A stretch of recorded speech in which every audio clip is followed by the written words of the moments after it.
Hello students, প্রকৃতি education খুঁটিনাটিতে তোমাদের সকলকে স্বাগতম।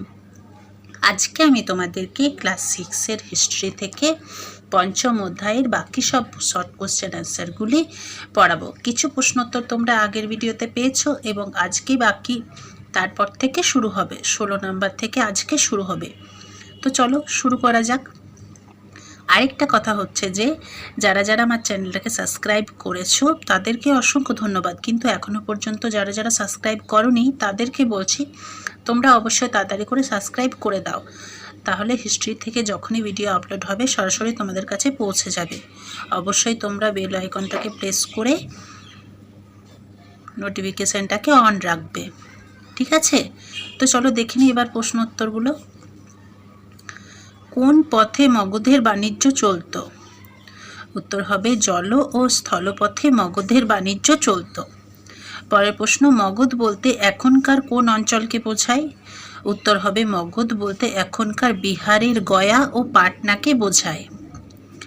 পরের প্রশ্ন, মগধ জনপদে মোট কতকগুলি রাজবংশ শাসন করেছিল? প্রশ্ন হচ্ছে মগধ জনপদে মোট কতকগুলি রাজবংশ শাসন করেছিল? উত্তর হবে মগধ জনপদে মোট 3টি রাজবংশ শাসন করেছিল। মল্লদের রাজ্য দুটির নাম কি? উত্তর হবে মল্লদের রাজ্য দুটি হল পাবা ও কুশিনারা। নেক্সট কোশ্চেন হচ্ছে বজ্জীদের রাজধানীর নাম কি ছিল? প্রশ্ন হচ্ছে বজ্জীদের রাজধানীর নাম কি ছিল? উত্তর হবে বজ্জীদের রাজধানীর নাম ছিল বৈশালী। পরের প্রশ্ন, ষোড়শ মহাজনপদের সময়ের একটি গণরাজ্যের নাম লেখো। উত্তর হবে ষোড়শ মহাজনপদের সময়ের একটি গণরাজ্যের নাম হলো ব্রিজি। উত্তর হবে ব্রিজি। নেক্সট কোশ্চেন, কত খ্রিস্টপূর্বাব্দ নাগাদ হর্ষঙ্ক বংশের শাসন শুরু হয়? প্রশ্ন হচ্ছে কত খ্রিস্টপূর্বাব্দ নাগাদ হর্ষঙ্ক বংশের শাসন শুরু হয়? উত্তর হবে 545 খ্রিস্টাব্দ নাগাদ হর্ষঙ্ক বংশের শাসন শুরু হয়।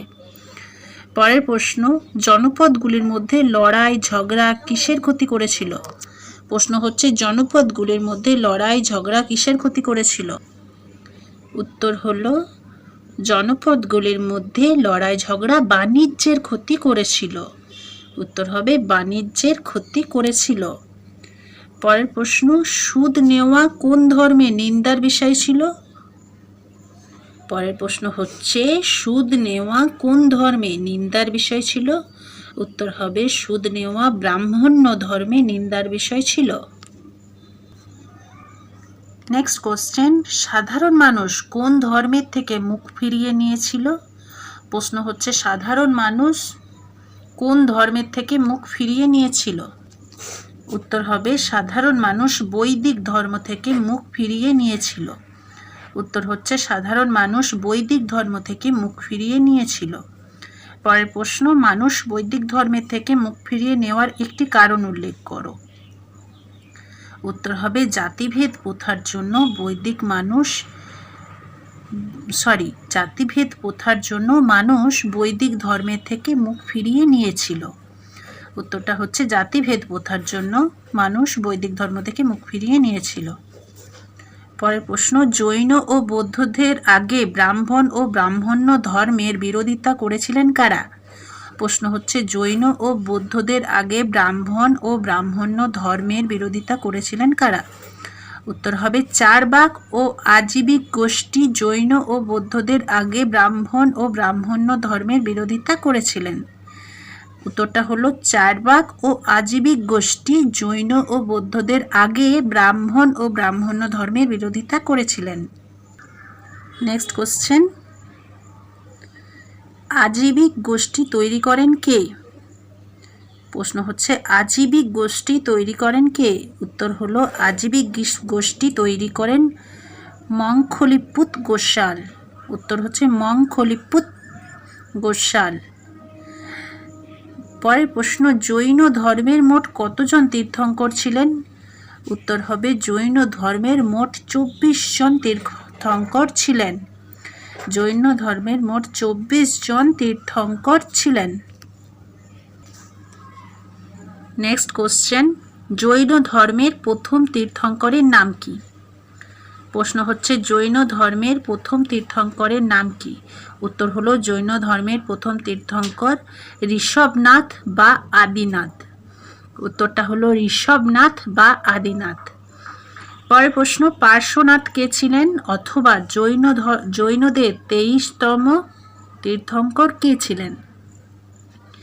উত্তর হলো জৈনদের 23তম তীর্থঙ্কর ছিলেন পার্শ্বনাথ। পার্শ্বনাথ কে ছিলেন এটার উত্তরও হলো জৈনদের 23তম তীর্থঙ্কর ছিলেন পার্শ্বনাথ। শেষ জৈন তীর্থঙ্করের নাম কি? প্রশ্ন হচ্ছে শেষ জৈন তীর্থঙ্করের নাম কি? উত্তর হলো শেষ জৈন তীর্থঙ্করের নাম মহাবীর। পরের প্রশ্ন, মহাবীরের কত বছর আগে পার্শ্বনাথ জন্মগ্রহণ করেন? উত্তর হবে মহাবীরের প্রায় 250 বছর আগে পার্শ্বনাথ জন্মগ্রহণ করেন। মহাবীরের ঠিক 250 বছর আগে পার্শ্বনাথ জন্মগ্রহণ করেন। পরের প্রশ্ন, মহাবীর কোন বংশের সন্তান ছিলেন? উত্তর হলো মহাবীর লিচ্ছবি বংশের সন্তান ছিলেন। পরের প্রশ্ন, মহাবীর কত বছর বয়সে সংসার ছেড়ে তপস্যা করতে চলে যান?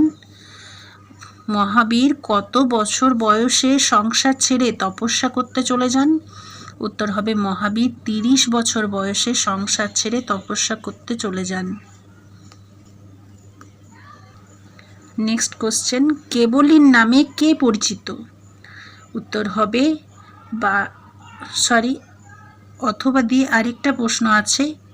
প্রথমে হলো কেবলীর নামে কে পরিচিত, অথবা 12 বছর তপস্যা করে কে কেবলীর নামে পরিচিত হন? উত্তরটা হলো কেবলীর নামে পরিচিত হন বর্ধমান মহাবীর। কেবলীর নামে পরিচিত হন বর্ধমান মহাবীর। পরের প্রশ্ন, জৈন ধর্মের প্রধান প্রচারককে কি বলা হতো, অথবা তীর্থঙ্কর কাদের বলা হতো? প্রশ্ন হচ্ছে জৈন ধর্মের প্রধান প্রচারককে কি বলা হতো, অথবা তীর্থঙ্কর কাদের বলা হতো? উত্তর হলো জৈন ধর্মের প্রধান প্রচারককে তীর্থঙ্কর বলা হতো। জৈন ধর্মের প্রধান প্রচারককে তীর্থঙ্কর বলা হতো। পরের প্রশ্ন, চতুর্জামের কটি মূলনীতি? প্রশ্ন হচ্ছে চতুর্জামে কটি মূলনীতি? উত্তর হবে চতুর্জামের মূলনীতি 4টি। ঠিক আছে, চতুর্জামের মূলনীতি 4টি। আমার প্রিয় ছাত্রছাত্রীরা, আজ এ পর্যন্তই থাক। প্রশ্ন উত্তরগুলি তোমরা ভালো করে পড়বে। ভিডিওটা কেমন লাগলো অবশ্যই কমেন্ট করে জানাবে। ভালো লেগে থাকলে চ্যানেলটাকে সাবস্ক্রাইব করবে, বেশি বেশি করে বন্ধুদের সাথে শেয়ার করবে, কারণ ভিডিওতে তুমি যতটা উপকৃত হচ্ছ দেখবে তোমার বন্ধুও যেন ততটাই উপকৃত হয়। ঠিক আছে, তো কথা হবে পরের ভিডিওতে। টাটা।